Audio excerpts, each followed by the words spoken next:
in a New York City department store. No cameras, of course, allowed in the federal courtroom. The judge giving Trump until 5 p.m. on Sunday to decide to change his mind and testify, even though his lawyers have already rested their case.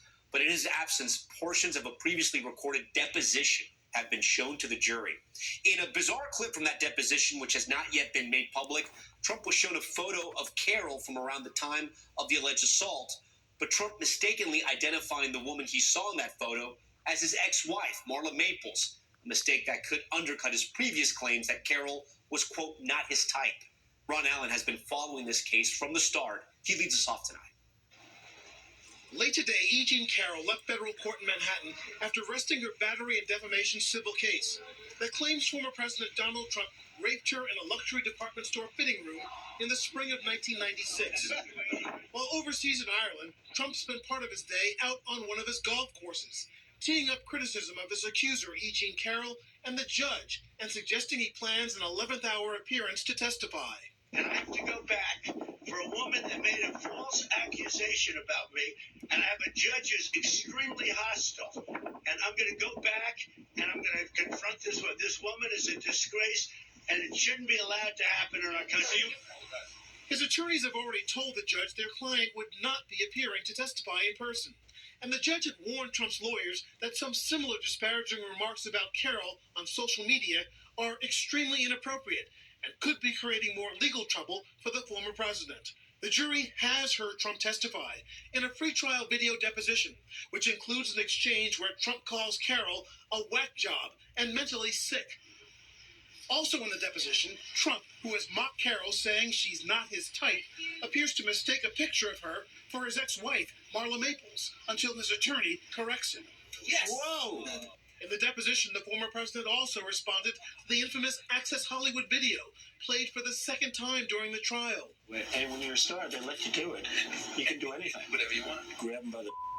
Trump, as he has in the past, calling it locker room talk, while also saying his comments were largely true. How are you feeling today? Over several days, in addition to Carroll's at times emotional and tearful testimony claiming Trump raped her, 2 other women have alleged he sexually assaulted them. I would like to express my support for E. Jean Carroll with her suit against Trump. One in 1979, the other in 2005. To support E. Jean Carroll, I believe E. Jean Carroll. He does not face any charges in connection to those allegations and has denied any wrongdoing. And 2 close friends of Carroll's have backed up her story, testifying she told them about the alleged attack minutes and the next day after it happened. Carol Martin, a retired local TV anchorwoman, former colleague and friend of Carroll's, telling the court, I am here to reiterate and remember what E. Jean Carroll told her about the alleged attack by Trump, adding, I believed it then, and I believe it now. All right, Ron Allen joins us tonight from outside that Manhattan courthouse. Ron, I understand that at the end of the day, the judge responded to those comments by Trump about whether he's coming to testify. What did he say? Well, he said in the interest of justice that Mr. Trump has until 5 p.m. Sunday to file a motion if, in fact, he does want to change his mind and come here and testify. The judge also said that he has made precautions or begun to make precautions.